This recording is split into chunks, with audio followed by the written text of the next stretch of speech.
Gonna test this new torque tube.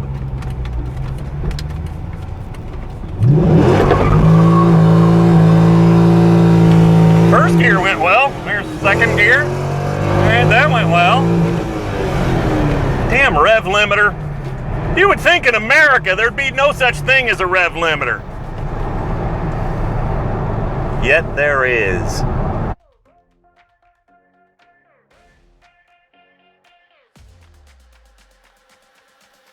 Guys, I'm about to tell you a story that is gonna blow your damn mind. First of all, I'm Sean frickin' Roberts. I do videos here on YouTube. After posting my first one, I had several people come to me and say, you should do stories about blah, blah, blah. You should talk about blah, blah, blah. One that came up was Dragon Vette. Now, I may be the only person you know who has ever seen that car. I'm probably the only person you know who has ever talked to the owner.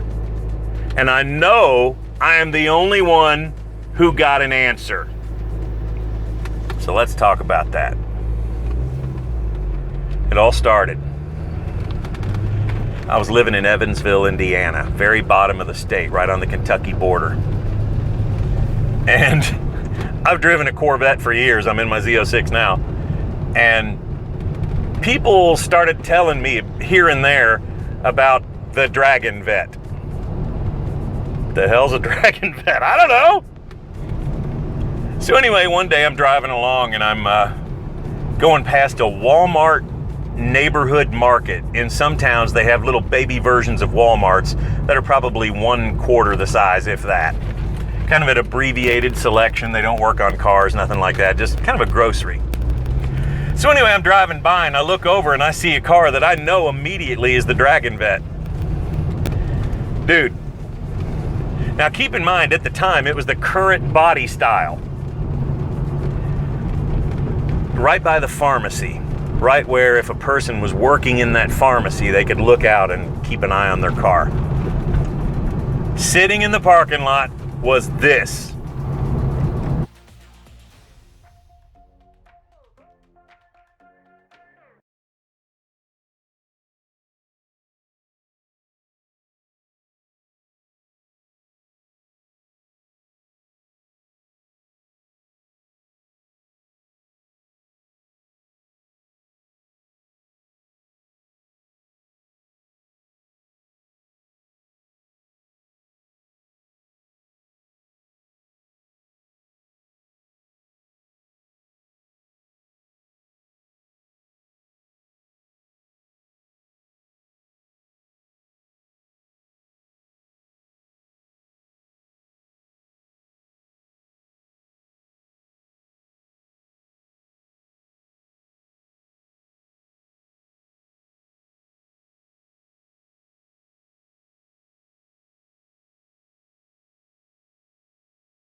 black coupe with a big rubber dragon on the front of it.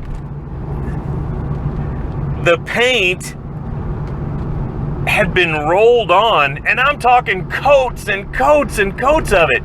Orange, red, green. Little chrome letters across the front that were glued to the freaking front of the car that spelled out Dragon. Until this moment, I thought it was an urban legend. It's one of those things like you hear the story about, my friend bought a car, they said it was an old Chevy, turned out it was a Corvette. I thought it was that sort of thing. I have pictures of this, man. So I take my pictures.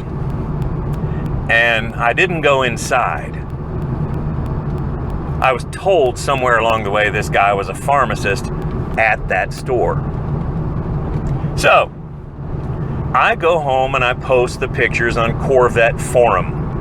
There's no real YouTube at the time or anything like that, but the people on there lost their minds with comments and questions and just reactions. So much so that it shut down their server for a while. A couple of weeks go by, and I see the car sitting there again. And between the time I had seen it and the second time, I talked to several people who said, dude, you don't understand, that car's been like 5 different colors. It's had all kinds of different striping here and flames here and different animals stuck to the roof. It was the strangest story ever. Just the most bizarre story of a Corvette ever. So, gotta make sure I don't die at this intersection. So anyway, I get this huge reaction online, and it prompts me to go back and learn more. I want to know more about this guy. So, the next time I see it out there, I walk in.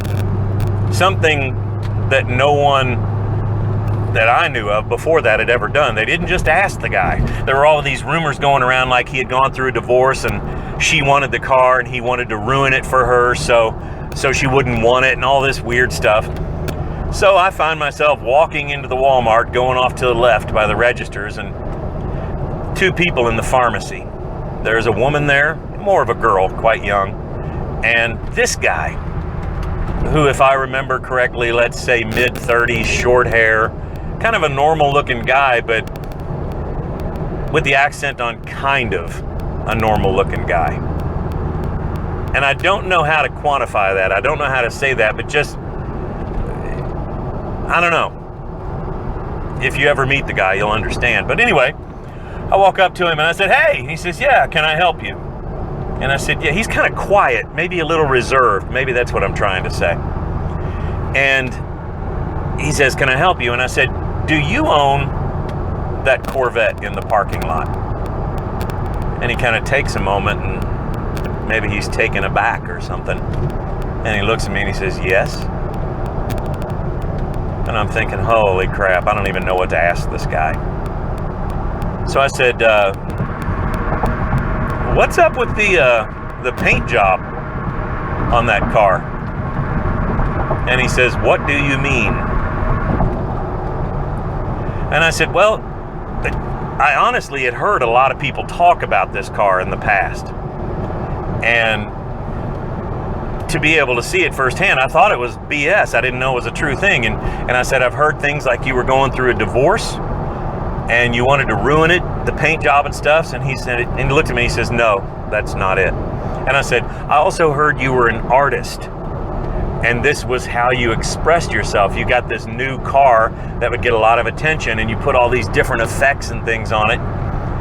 And he says, no, that's not why I did that either. And I didn't really know how to react to that. And I said, I will tell you, I'm a member of Corvette forum on the internet. And I posted some pictures on there and those people went absolutely crazy seeing that car. Anyway, the guy looks at me and he says, I wish you wouldn't have done that. Huh? So I'm thinking, okay, I'm gonna die right now. I'm gonna die right now. I'm gonna get like a hypodermic Dexter needle to the neck and wake up and my limbs will be, you know. That didn't happen.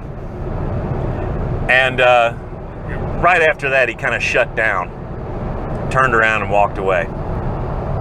So that's all I've ever had about the story, but I did go meet the guy.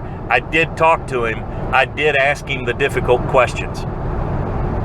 I still don't know why he did it, but I can tell you some other things about that car. When you're standing beside it, if you look inside, it's got tinted windows. But if you look in the center top part of the dash, there's a chrome pig. No idea, guys. But the pig is like 5 inches tall, and it looks like it's made out of metal, like it's an actual like chrome steel or something, right in the middle up there. It's an automatic, and I have seen pictures when it was painted differently, same car, when it was in a shop, and someone took some underhood pictures. You can probably Google them. But if you find those pictures, you'll notice there's a ProCharger on that car. A freaking ProCharger on the Dragon Vette!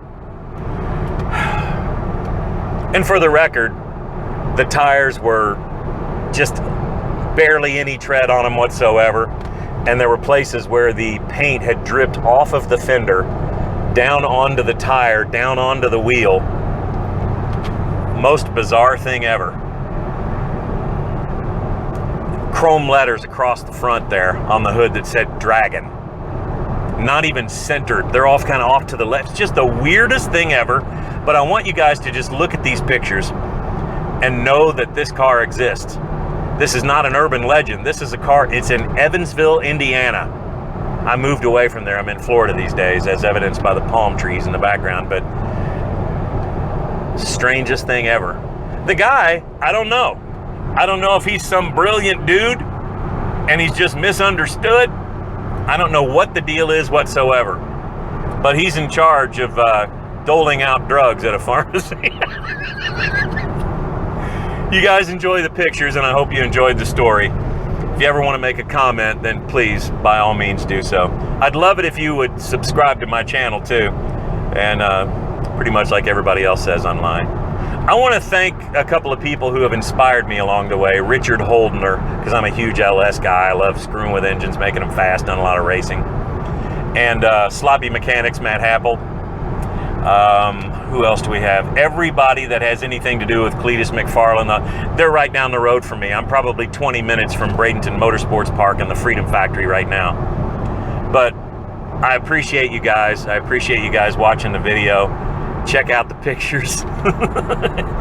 Feel free to ask me some questions, man. I know it's a freaky story. Thank you guys for watching.